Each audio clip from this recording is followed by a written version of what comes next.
Moderasi berarti jalan tengah. Moderasi juga dapat diartikan sebagai sesuatu yang terbaik, sehingga dapat diartikan bahwa moderasi adalah sesuatu yang ada di tengah dan baik, yang biasanya berada di antara dua hal yang buruk. Moderasi beragama adalah cara beragama dengan menempatkan diri di tengah-tengah, yakni tidak condong ke kiri ataupun condong ke kanan, maupun fanatik terhadap suatu agama yang dianutnya. Dengan moderasi beragama dapat menjadikan seseorang tidak berperilaku ekstrim dan tidak berlebih-lebihan dalam menjalankan ajaran agamanya. Moderasi beragama diperlukan karena sikap ekstrim dalam beragama ini tidak sesuai dengan ajaran esensi agama itu sendiri. Perilaku ekstrim yang diatasnamakan agama juga sering mengakibatkan lahirnya konflik, rasa benci, intoleransi, bahkan peperangan yang akan memusnahkan peradaban. Sikap-sikap seperti inilah yang perlu dimoderasi untuk menciptakan kehidupan dunia yang tentram. Moderasi beragama adalah bagian dari strategi bangsa dalam merawat Indonesia. Seperti yang kita ketahui, Indonesia adalah bangsa yang sangat beragam. Di dalamnya terdapat berbagai jenis bahasa, agama, etnis, ras, dan budaya. Perbedaan-perbedaan inilah yang harus menjadi tonggak persatuan Indonesia. Perbedaan-perbedaan ini mengharuskan masyarakat Indonesia untuk memiliki rasa toleransi, karena tanpa adanya toleransi, mustahil bangsa ini akan baik-baik saja di tengah gempuran perbedaan. Lalu apa sih itu toleransi? Toleransi sendiri adalah suatu sikap di mana kita mampu menerima dan menghargai perbedaan yang ada di dalam kehidupan masyarakat. Toleransi adalah sikap untuk memberikan ruang dan tidak mengganggu hak orang lain untuk berkeyakinan, mengekspresikan keyakinannya, dan menyampaikan pendapatnya meskipun hal-hal tersebut berbeda dengan apa yang kita yakini. Nah, toleransi ini tidak hanya mengacu pada agama saja, tetapi juga mengacu pada ras, etnis, bahasa, budaya, dan lain sebagainya. Tetapi di Indonesia, toleransi ini identik dengan agama, yakni toleransi antar agama. Nah, di Indonesia sendiri terdapat 6 agama resmi, yakni ada Islam, Kristen, Katolik, Hindu, Buddha, dan Konghucu. Setiap warga negara diberikan kebebasan dalam memilih dan menjalankan kepercayaan yang diyakininya. Beragamnya agama yang tersebar di Indonesia inilah yang mengharuskan setiap pemeluk agama untuk saling toleransi antar umat beragama. Jika menilik ke belakang, toleransi antar umat beragama ini sudah berjalan cukup baik di Indonesia. Masyarakat bisa saling menghargai dan mampu hidup berdampingan dengan pemeluk agama lain. Tetapi, bagaimana dengan toleransi beragama dalam suatu agama? Ya, dalam hal ini saya akan menitik beratkan pada agama Islam. Nah, Indonesia sendiri adalah suatu negara dengan pemeluk agama Islam terbanyak di dunia. Hampir 80% lebih penduduknya memeluk agama Islam. Beragamnya adat, budaya, dan suku juga akan mempengaruhi bagaimana mereka menjalankan agamanya. Nah, hal inilah yang harus diperhatikan, apakah umat Islam sudah mampu bertoleransi antar umat Islam lainnya. Nah, salah satunya dapat kita lihat untuk mengukur apakah sudah terjadi toleransi antar umat Islam dengan umat lainnya adalah melalui Hari Raya Idul Fitri 1444 Hijriah, di mana kita juga mengetahui bahwa di Indonesia sendiri terdapat berbagai ormas dan aliran mengenai Islam yang tentunya berbeda pemahaman dan perbedaan pendapat. Nah, setiap tahunnya, umat muslim akan merayakan Hari Raya Idul Fitri yang jatuh pada tanggal 1 Syawal. Nah, dan belum lama ini, umat muslim di seluruh dunia, termasuk Indonesia, juga telah merayakan Hari Raya Idul Fitri, yakni hari kemenangan yang sangat ditunggu-tunggu setelah berpuasa selama 1 bulan penuh lamanya di bulan Ramadan. Hari Raya Idul Fitri merupakan suatu momen untuk saling memaafkan, berkumpul dengan keluarga, dan bersilaturahmi dengan sanak saudara. Tetapi, pada Idul Fitri tahun ini ada suatu hal yang menarik, yaitu karena adanya perbedaan penetapan tanggal 1 Syawal ya di Indonesia ya antara pemerintah, Nahdlatul Ulama, dan Muhammadiyah. Adanya perbedaan tersebut adalah hal yang lumrah. Bahkan perbedaan penetapan Hari Raya Idul Fitri ini tidak hanya terjadi pada satu kali, melainkan sudah beberapa kali terjadi. Nah, mengapa perbedaan ini dapat terjadi? Perbedaan ini disebabkan karena adanya perbedaan kriteria penetapan awal bulan.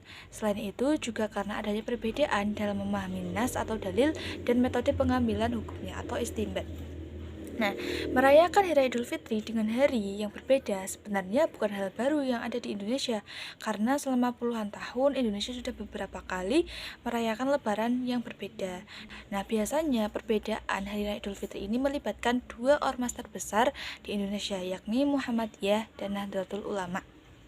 Sedikit kita membahas mengenai Nahdlatul Ulama dan Muhammadiyah. Nahdlatul Ulama ini didirikan pada tahun 1926 oleh sejumlah tokoh ulama tradisional dan usahawan Jawa Timur, tepatnya di Jombang. Adapun tokoh terkenal dari Nahdlatul Ulama adalah Kiai Haji Hasyim Asy'ari. Adapun Muhammadiyah didirikan di Yogyakarta pada tahun 18 November 1912 oleh seorang bernama Muhammad Darwis atau kemudian yang dikenal dengan Kiai Haji Ahmad Dahlan. Nah, NU dan Muhammadiyah ini adalah suatu organisasi Islam terbesar di Indonesia. Kemudian juga ada beberapa hal yang membedakan antara kedua ormas ini. Salah satunya adalah mengenai mazhab yang dianut.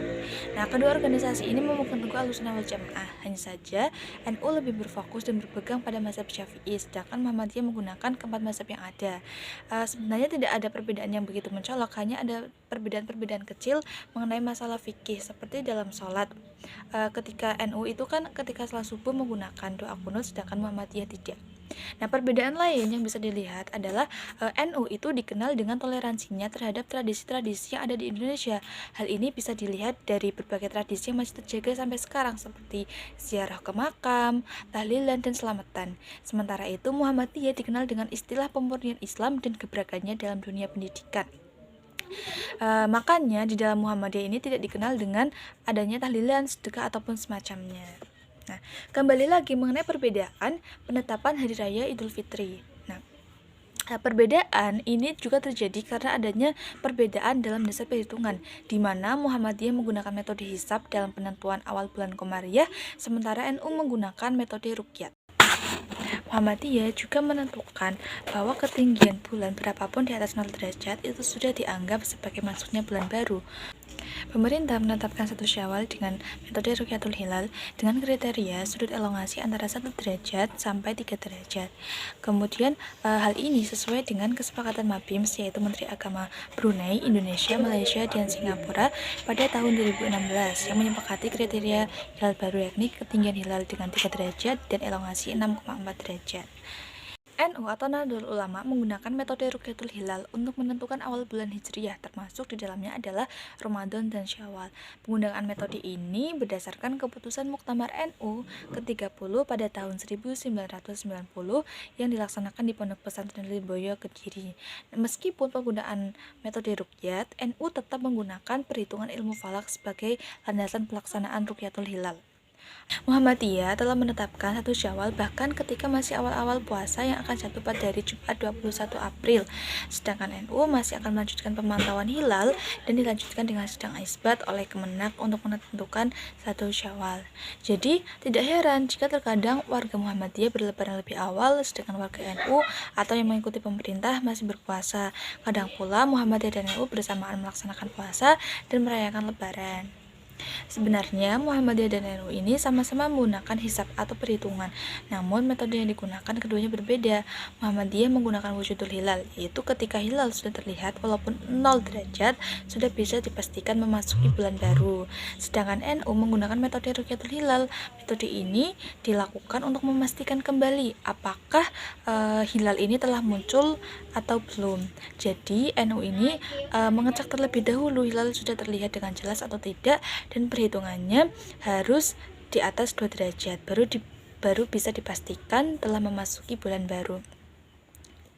Perbedaan penentuan awal bulan Ramadan dan Syawal antara NU dan Muhammadiyah ini juga terjadi karena adanya perbedaan pemahaman dan penafsiran hadis. Dalam perhitungannya, NU menggunakan ruqyat atau melihat hilal dengan mata telanjang, sebab mereka memahami hadis bahwa hilal harus dilihat dengan mata, tidak hanya dengan hisab. Sedangkan menurut Muhammadiyah, melihat itu tidak harus dengan mata, tetapi juga bisa dihitung melalui hisab saja. Kedua metode ini, yakni hisab ataupun Ruqyatul Hilal, tentu saja memiliki kelebihan dan kekurangan masing-masing. Masalah ini hanyalah sebuah ijtihad, dan semua ijtihad itu benar. Sehingga sebagai umat muslim kita harus saling menghargai, karena perbedaan adalah sebuah keniscayaan.